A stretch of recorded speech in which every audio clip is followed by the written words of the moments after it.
Colonel Howard Lancaster arrived in Vietnam with everything a man could carry: medals pinned to his chest, a clipboard brimming with orders, and a mind trained to see war as a precise equation: effectiveness equals machinery times routine. A West Point graduate, decorated in both long-range reconnaissance patrols and air cavalry, he believed in steel, firepower, and control from the air. War, to him, was something that could be planned, measured, and optimized. Vietnam, with its sweltering jungles and elusive enemy, looked like just another theater to conquer. Zones, phases, schedules, maps, and grids. What he expected from the Australian SAS was the same: disciplined soldiers following procedures, doing their jobs within the neat boundaries of doctrine. What he got was something else entirely. At Nui Dat, there was no motorcade, no briefing room, no orderly procession to the tree line. 5 men waited silently among the foliage, their rifles butchered, their packs stripped of excess, their faces streaked with dirt and sweat. No radios, no insignia, no salutes, just movement, quiet and deliberate, a rhythm dictated by instinct rather than command. One simply pointed forward. "You're looking at it, sir," came the terse response when Lancaster asked about communications. In that moment, clipboard in hand, polished boots still too clean, Lancaster realized that the rules he had spent decades mastering did not apply here.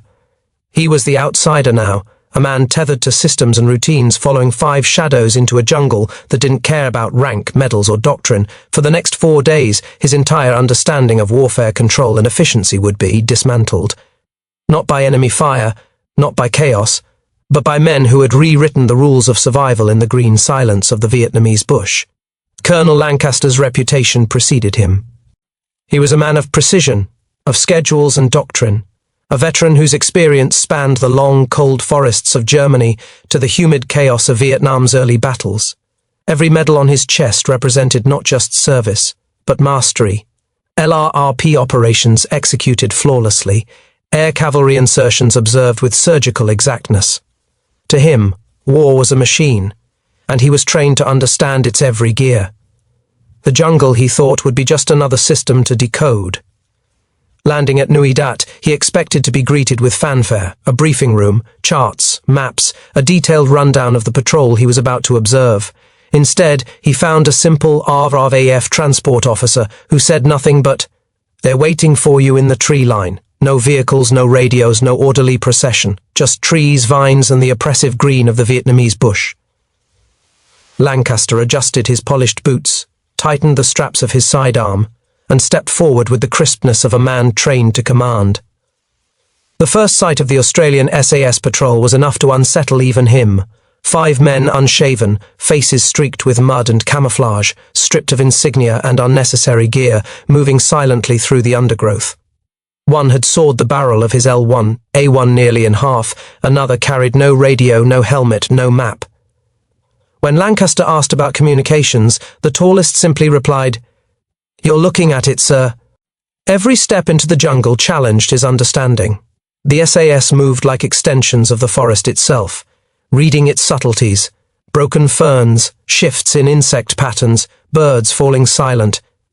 They didn't walk, they flowed, shadows bleeding into one another. Lancaster's boots squelched, his pack caught on every vine, his map useless against instinct. Every expectation of command, of control, of safety dissolved with each careful step. Yet even as he struggled, Lancaster catalogued everything mentally: the absence of radios, the stripped-down loadouts, the silent coordination. He measured risk, calculated odds, tried to apply his doctrine to a situation that defied it. These men were professional, brave, precise, but in his mind they were relics of a bygone war, unscalable and anarchic. By nightfall, Lancaster's respect for training and hierarchy wrestled with a creeping realization: the Australians weren't reckless. They weren't improvising. They were operating on a level of understanding, a rhythm and an adaptation that his manuals could never capture. For now, he followed silently, waiting for the moment his doctrine would vindicate him. But the bush was patient, and the Australians had already begun teaching a lesson that would unravel everything he thought he knew about war, survival, and control. The jungle swallowed them whole. Heat pressed down like a weight, humidity clinging to every stitch of clothing, every bead of sweat on Lancaster's brow. His boots sank into soft earth. His pack grew heavier with each vine he forced aside. Insects crawled along his skin, biting, buzzing, indifferent to rank or medals. The Australians moved with ease, their movements almost imperceptible, each step measured and precise. They didn't stumble, didn't pause, didn't speak. They were the jungle now, and Lancaster was an intruder. Every instinct he had relied on for decades screamed at him. Noise was death. His presence was a broadcast. He noticed the smallest details the Australians reacted to: a leaf crushed too soon, a bird's abrupt silence, the subtle shift in wind carrying scents of rot and smoke. He tried to keep pace, but his lungs burned, his muscles screamed, his training betrayed him. Yet the Australians didn't accelerate, didn't correct, didn't acknowledge his struggle. They moved like predators invisible to the world around them, fully aware, fully confident. Lancaster catalogued everything. One man's boots were cut open for drainage, another carried only what was essential.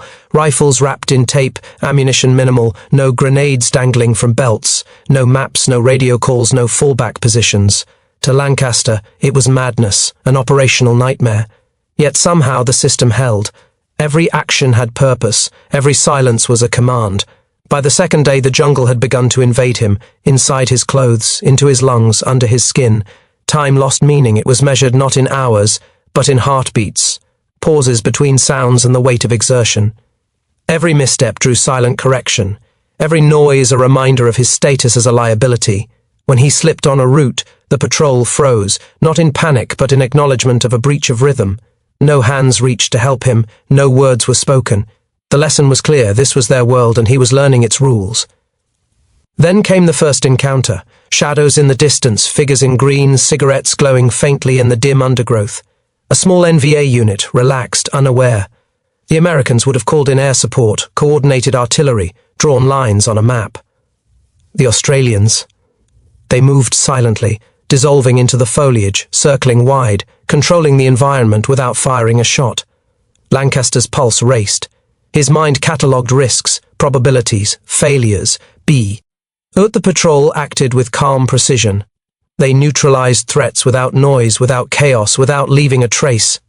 By nightfall, Lancaster's admiration mingled with disbelief. His systems, his doctrine, his meticulous plans had no place here.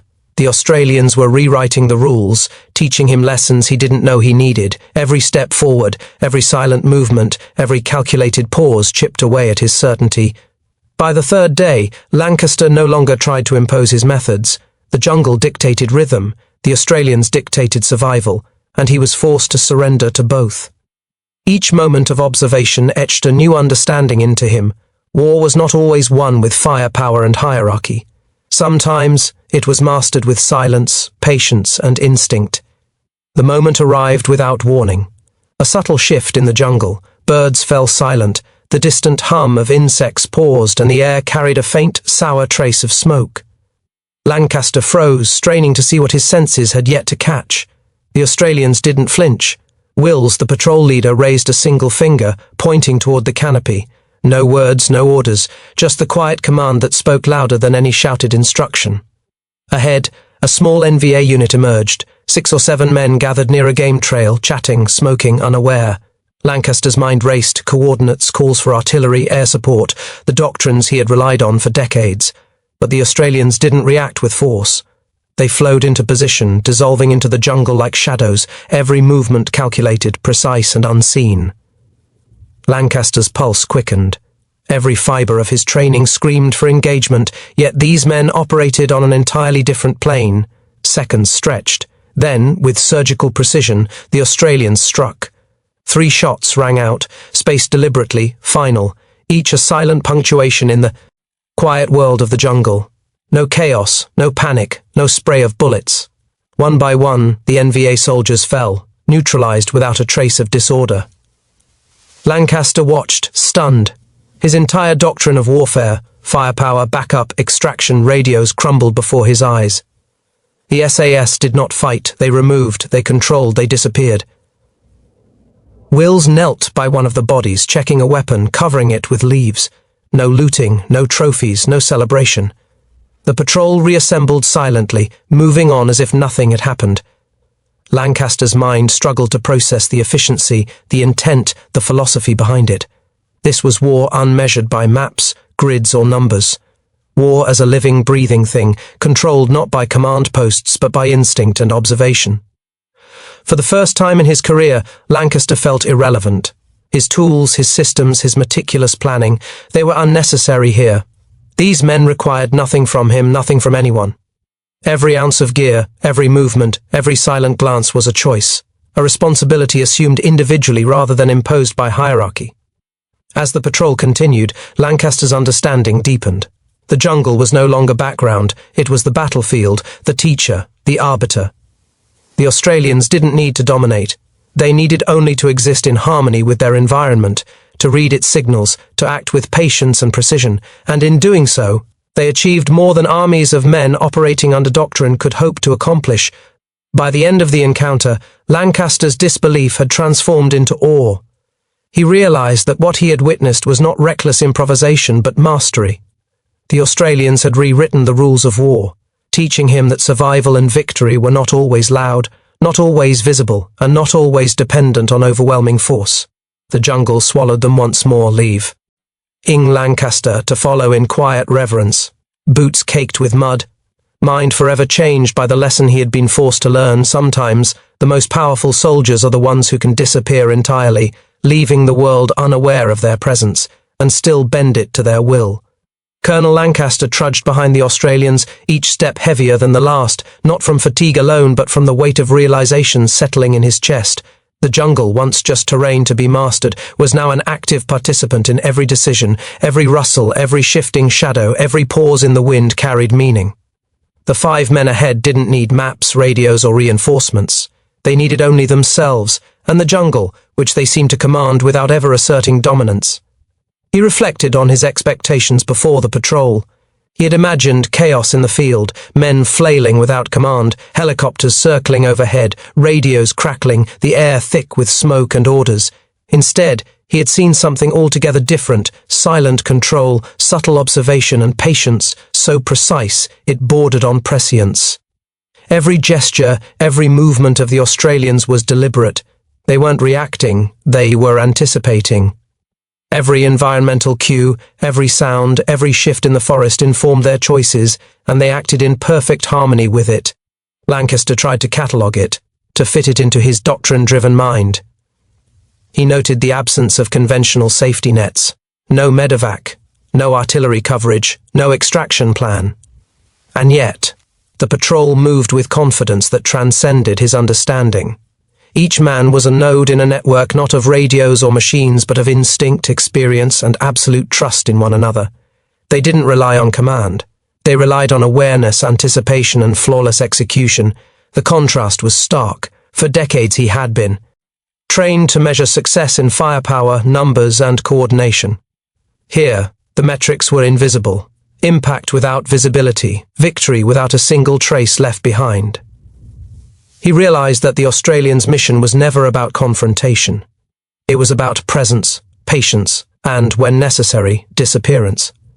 The enemy didn't know they had been there, and in many ways Lancaster himself felt like he hadn't truly seen them, only glimpsed the ghosts they had become. By the second day he had stopped trying to impose his methods. He moved smaller, quieter, more deliberate, trying to shed the noise that had always been his comfort. Every misstep now carried weight, every pause was a lesson. He began to see the jungle as a partner, a teacher, a force to respect rather than conquer. In the silence between footfalls, he understood the Australians' philosophy: survival without reliance, dominance without aggression, control without visibility. As the hours stretched into days, Lancaster's admiration deepened, tempered by a humbling realization. He had trained for firepower, logistics, and command. These men had trained for invisibility, patience, and instinct. Both approaches sought effectiveness, but the path and the scale were entirely different. He had expected to be the teacher, to observe and critique. Instead, he was the student, learning lessons that could never be written in manuals, measured on maps, or summarized in briefings. By nightfall of the second day, Lancaster felt a quiet shift within himself. His rigid ideas of warfare, of control, of the necessity of doctrine were being dismantled, brick by brick. He understood that in the green silence of the Vietnamese jungle, the Australians had already won. not through confrontation, but by redefining the rules of engagement entirely and teaching him, the seasoned colonel, that mastery sometimes meant never being seen at all. By the time the patrol wound down, Colonel Lancaster was no longer the man who had stepped into the tree line 4 days ago. Every ounce of confidence he had carried in doctrine, hierarchy, and firepower had been tested, and quietly, irreversibly reshaped. The Australians had not only survived the jungle, they had moved through it as though it were an extension of themselves. They had neutralized threats without a sound, controlled terrain without markers, and achieved results without relying on the systems Lancaster had trusted his entire life. Sitting for a brief moment against a tree, Lancaster let the realization sink in. These 5 men, unassuming, stripped down, seemingly chaotic, had achieved more in hours than whole battalions often managed in days. They operated not through brute force or structured coordination, but through observation, instinct, and absolute trust in one another, and in the jungle itself. Every movement had purpose. Every silence was a statement of control. There was no waste, no excess, no dependency. It was war distilled to its essence, survival and impact in perfect balance. As he followed them back toward the edge of the bush, Lancaster reflected on the doctrines he had spent decades perfecting. For years he had believed success could be engineered, calculated attrition, overwhelming numbers, artillery, air support, communications networks. Yet here, in the green shadows of Vietnam, the Australians had revealed an entirely different logic. Safety wasn't a network of support, it was awareness. Victory wasn't measured in territory held or bodies counted, it was the ability to act invisibly and effectively. The enemy, and even Lancaster himself, had scarcely registered their presence, and that was the point. The lesson was both humbling and transformative. He had arrived expecting to observe, to judge, perhaps even to improve. Instead, he had been instructed, in silence and in action, on a level of operational mastery that no manual could capture.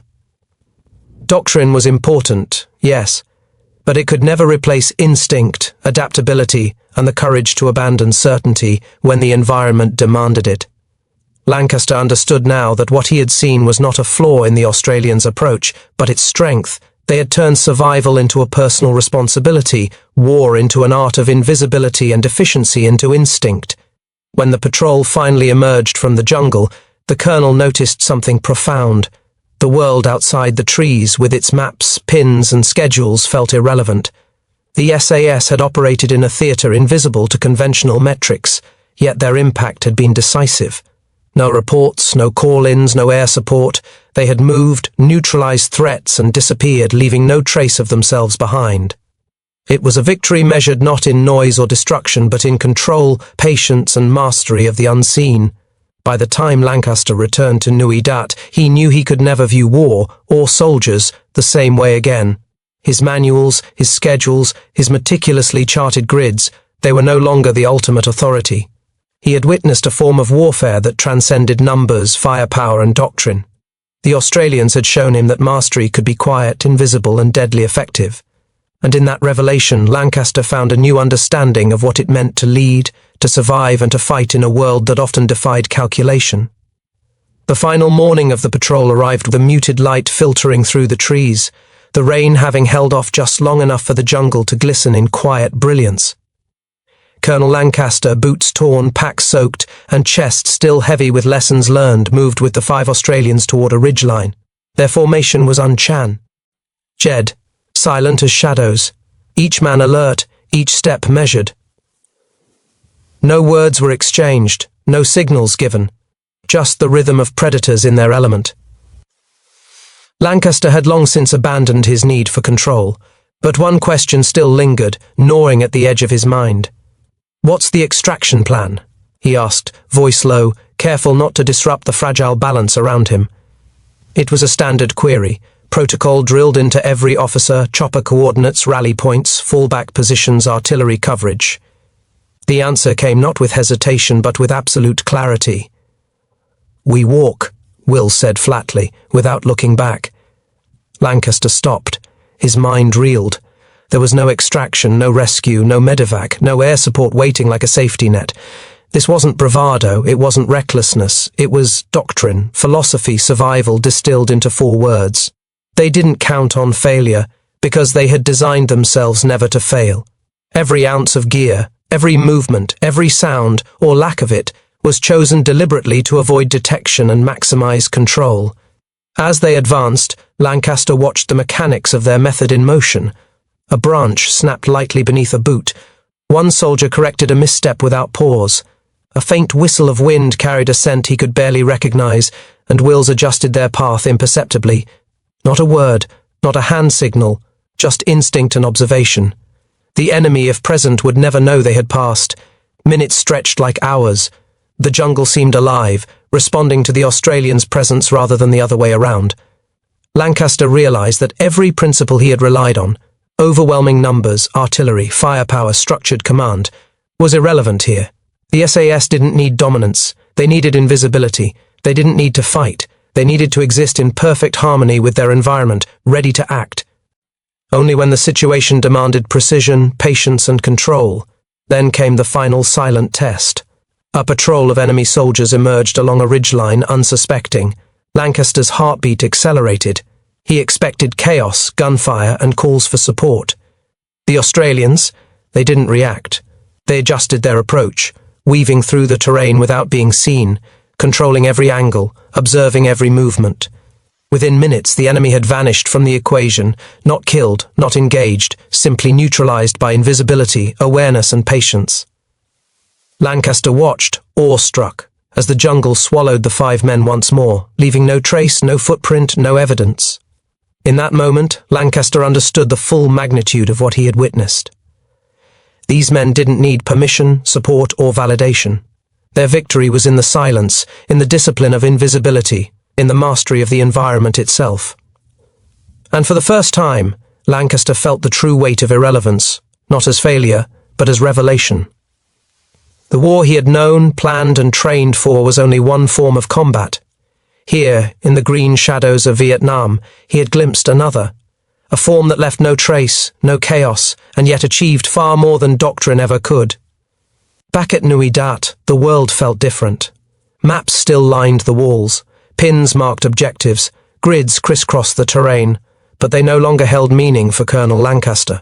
The jungle, the patrol, the Australians, everything he had witnessed could not be quantified, plotted, or scheduled. Doctrine, once his anchor, now seemed rigid and incomplete. The lessons of firepower, numbers, and control had their place, but here, in the green silence, a different kind of mastery had revealed itself, subtle, patient, invisible. Lancaster sat at his desk, boots still caked with mud, chest heaving from the days of exertion and revelation. He replayed every movement, every pause, every imperceptible gesture of the Australians in his mind.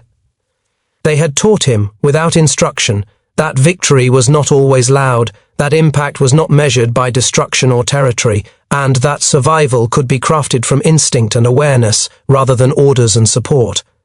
He thought of Will's calm, measured reply, "We walk. No extraction plan, no safety nets, no excuses, only self-reliance, trust, and precision." The contrast with his own world could not have been starker. At headquarters, officers worked tirelessly to impose structure, to coordinate firepower, to measure outcomes with charts and reports. Every metric, every briefing, every command had its place in a system designed for predictability. Yet in the jungle, Lancaster had witnessed a different logic, a philosophy of operation that rendered all conventional metrics irrelevant. Success was invisible, silent, and complete. The enemy often never knew they had been there. And in that invisibility lay control, safety, and ultimate efficiency. He thought back to the patrol's final moments, the enemy neutralized without chaos, the environment mastered without confrontation, the team dissolving into the undergrowth like ghosts. Every step had been deliberate, every pause purposeful, every action calculated in ways that his manuals could never describe. He had observed a form of war that existed outside doctrine, outside hierarchy, outside conventional understanding. It was personal responsibility elevated to art, survival distilled into instinct, mastery disguised as simplicity. For the first time, Lancaster questioned not just the methods of others, but the essence of his own training. Could rigid doctrine, reliance on support, and overwhelming numbers truly match the efficiency of subtlety, patience, and observation? Could an army shaped by chart? And firepower ever hoped to operate with the precision of 5 men who moved like shadows, invisible and unstoppable? The answer was unmistakable. In this environment, the Australians had shown him a truth he could not ignore. As night fell over Nui Dat, Lancaster remained at his desk, staring at the maps, the pins, the grids. His hands rested on his notebook, and for once, he hesitated. The patrol had ended, yet its lessons continued, echoing in the quiet spaces of his mind. He had come as an observer, expecting to teach, to record, to validate doctrine. Instead, he had been humbled, instructed, and forever changed. In the silence of the jungle, he had seen the true meaning of mastery, effectiveness not through noise or force, but through patience, invisibility, and instinct.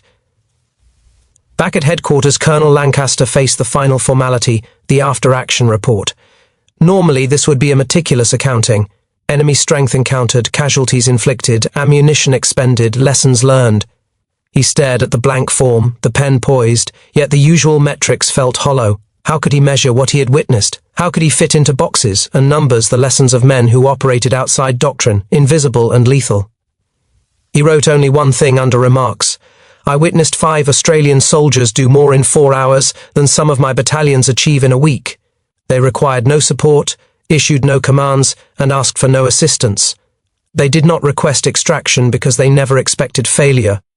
Their tools were silence, patience, and instinct. Their doctrine, if they had one, was survival without permission. The enemy didn't even know they were there. I barely did.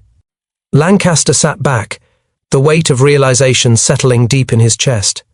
For decades, he had been trained to see war as a series of controlled variables, a machine to optimize. Here, in the jungles of Fuatui province, that machine had been irrelevant. The Australians had redefined effectiveness, not by firepower or numbers, but by invisibility, patience, and precision. They had moved through danger as if it did not exist, neutralized threats without spectacle, and vanished, leaving no trace of themselves behind. He reflected on the contrast. His battalions relied on communication, command chains, air support, and artillery. Each layer of safety and coordination made them visible, loud, and vulnerable. The SAS had none of that. Their strength lay in adaptability, instinct, and absolute personal responsibility. Every choice was deliberate, every sound, every step, every pause had purpose. In their hands, survival and success were inseparable. Failure was not an option because it had been removed from the equation entirely. For Lancaster, the lesson was transformative. Doctrine, firepower, and hierarchy had value, but they were not the only path to effectiveness.